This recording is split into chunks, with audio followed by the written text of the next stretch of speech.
Well, I'm talking to Mike Hawes, who's Chief Executive of the Society of Motor Manufacturers and Traders. Mike, the market was very, very buoyant last year, an absolute record year. There seems to be a slight downturn in the last month's figures. Is that indicative of anything, or are you expecting another good year? It's always a real danger looking at 1 month in isolation. You're absolutely right. Last year was a record ever. Beat the record set the previous year in 2015, and certainly thus far this year we are still at a record that beats last year. So year on year? Yeah. Now, obviously we had a very turbulent couple of months, whereas March was the biggest month ever recorded, and then we had the hangover in April. Big factor in that obviously was the change to the new VED system. A lot of sales brought forward into February and March, so that's why it was a bumper month. And as a consequence, April was severely down, and we would expect it to take a couple of months to readjust to the natural equilibrium.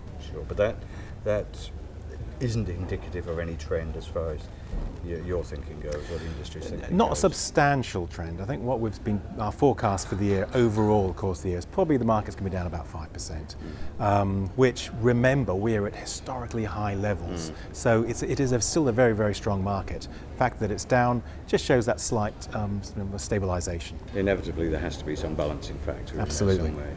Now, the European market also seems to have declined a little bit last month, but that shows a slightly longer term, 2-3 month trend downwards. Look at Europe. Europe was much slower to come out of the recession than the UK market.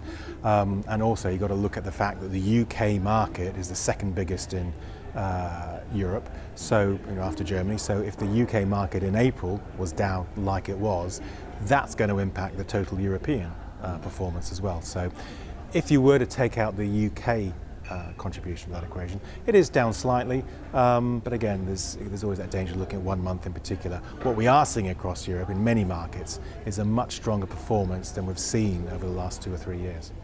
Now, there is a suggestion I've seen floated that the decline is a quite rapid decline over the last 2 or 3 months in Europe in diesel sales, and we know the recent history of that. Is that a trend that you think might be coming our way? Is it a trend? I think for a lot of consumers there is some uncertainty about the future of diesel, because they read about cities allegedly banning diesels. Well, at the moment cities aren't actually banning diesels. What they are doing is often restricting access and moving towards banning the very, very old diesels.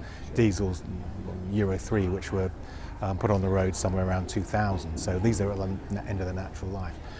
If you look at what's happened in the UK, again, turbulent situation whereby, yes, sales were down in April of diesel cars, but in market share, perversely, diesel actually went up in April.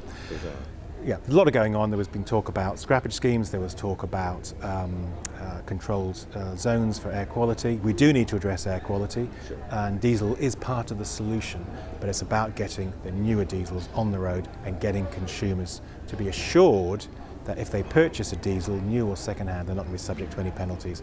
And the government consultation document was very clear that the Euro 6 diesels have been on the market for 2 years, won't suffer any sort of charge. And the scrappage scheme idea seems to have gone away, although I did see that Vauxhall seems to have slightly jumped the gun on that. The Vauxhall's got its own scheme, and they've been running one the past couple of years. It's clearly a approach to marketing their vehicles. Look at it nationally, a scrappage scheme. The idea would always be addressing air quality. Now, air quality, is not a national issue; it's a local issue. There's a number of cities affected with higher levels of NOx than should be permitted, and you do need to reduce those NOx levels. Scrappage, it could have potentially been a very blunt instrument, and also a very, very costly one. The government's own modelling put the figures to be effective at £6 billion. Now, I think that's what the government says. That's unlikely to be found. Unlikely to find it, and also there's got to be cheaper ways of addressing the air quality issues, through issues like traffic management, encouraging the free flow of traffic, because the really negative air quality hotspots are where the traffic's usually stationary. So back to the market condition, probably similar to a couple of years ago, going forward 12 months. I said we take out the high point, and we think the year the market's probably around 2.6, maybe a bit above that million. That's passenger cars. Last year we're close to 2.7. But this is an historically high level. You know, if you go back, the run rate, if you go back the past 10, 15 years, is normally around 2.25 million, and we're up at 2.6. So there's no real cause for complaint when the market's that strong. Now, how much of that has the different, slightly more creative financing methods that appeared in recent years? They seem to be more attractive. Well, yeah, there's about over 80% of new car purchases have some form of finance. It's very attractive to consumers. They've actually been around for a long time. PCP's been around for 15, 20 years or something. Private contract hire is a newer option. And people like the idea of having a fixed payment for over the period of 36, 48 months, whatever they're taking it for. Then they can decide what they want to do, flip into a new car, buy out their existing car, but enables them often to purchase a car which is of a greater value than they would have otherwise been able to afford, going back to the days when you would be looking at either personal loans or financing it in cash. Okay, thank you very much, Mike. My pleasure. Thanks.